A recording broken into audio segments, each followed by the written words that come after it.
In 1934, in accordance with the National Industrial Recovery Act, federal dollars were approved in the amount of $75,000 for the construction of the Fort Benning Post Chapel. The cornerstone was laid in 1934, and much of the work was performed by the Public Works Administration instituted by President Franklin D. Roosevelt. The 1935 completion report was written by Captain Carl Jablonski of the Quartermaster Corps Construction Division. In the report, the designation of the chapel is simply but profoundly named Post Chapel.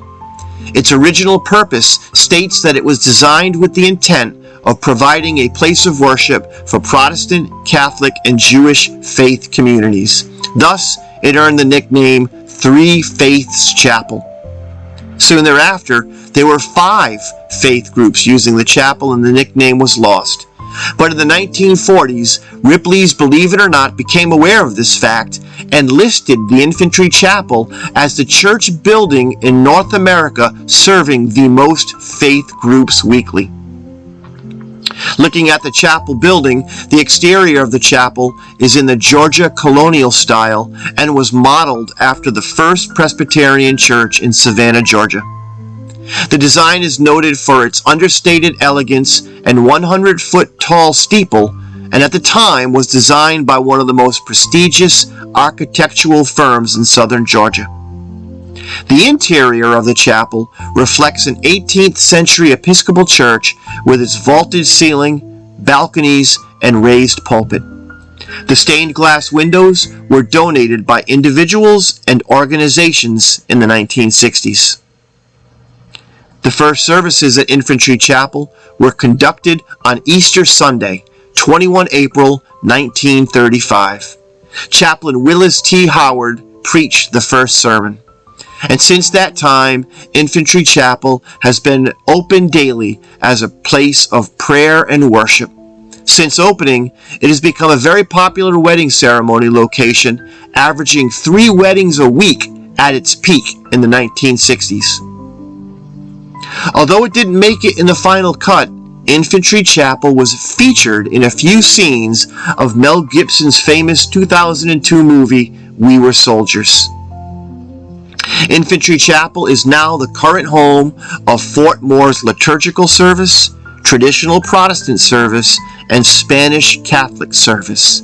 It still remains a popular location for weddings and special services. Infantry Chapel celebrates our military retirees and their family members, and has been the church home for some of our congregants for over 50 years. Let's hear from some of them now. In 1964, my family came to Fort Benning. We'd been in Germany, and we lived at 115 Sigerfuss, right across the street from the chapel. And my family and I started coming then, and we continued after Daddy retired. And my parents served here. My oldest brother served here, and I'm the last one that lives in town and alive, and it's home. Over the years. I came because my husband was an official here at Fort Benning. It was convenient to me, and I thought that I'd be among people who we worked with. And so I started coming and brought my family with me. When was that? Oh, geez, when did we come here? My daughter was married in, I've forgotten the year. But 40s, 50s, 60s? it was in the 70s. 70s? We came In the 70s. back here for a long period of time. But the chapel was beautiful, and I liked the way the services were conducted. And my daughter was beginning to think about getting married, and I thought it would be a beautiful place for her to have a beautiful wedding, and we did.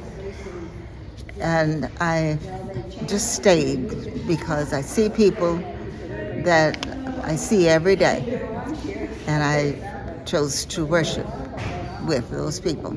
Thank you so much, Ms. Bradley. Stayed here over the years. Well, I came to the chapel in the early 90, 92, 93 time frame. I came because of the unity and because of the friendship of one another, and we also had good camaraderie because most of the soldiers there, and I can relate to those there, and the preaching was awesome. That's why I came, and it has been a blessing to me over the years, to me and my family. And we continue to come, we will continue to come as long as we live. Thank you. Mr. Fred, how long have you been coming to Infantry I've been Chapel? coming here off and on since 1986. 1986. Wow. And so you were just telling me about a gentleman named Mr. Tucker who was a blessing to many. Can you tell me about Mr. Tucker? Every Wednesday, every Sunday, he would pick me up. We would get ready to go home. He would stop at the Burger King. He would buy us a meal. He would not accept any money from anybody. He would buy it on his own. And he was the type that he could come in church, and if you didn't leave with a laugh, if he didn't make you laugh when you left, it was something wrong. Because man, he was good and he was kind-hearted, but he was serious, but he wasn't serious because, like I said, every time he would come in church, whenever we would say something, he would talk. He would always make you have a joke. He was kind of joking with you, and he'll make you laugh. Yeah. And So go ahead. Okay, my name is Jean McKee. I've been at the Infantry Chapel since 1976. I had a neighbor, his name was Wally Beaudry, and he was chief of staff here while my husband was garrison commander, and he was a member of the choir here, and because he was my neighbor, he invited me to come and to join the choir when he found out I was sitting in the congregation. So I joined the choir and have been in the choir ever since. I've been coming to the Infantry Chapel about 25 to 30 years. Not exactly the exact time, but that's approximately. And I enjoy coming here because I think it's because of the military community. I've been to churches out into the city, and they're all very nice, but I don't get the same feelings I do with this chapel. So I'm thankful to be coming here, and I think I'll continue to come for a long time, as long as I can.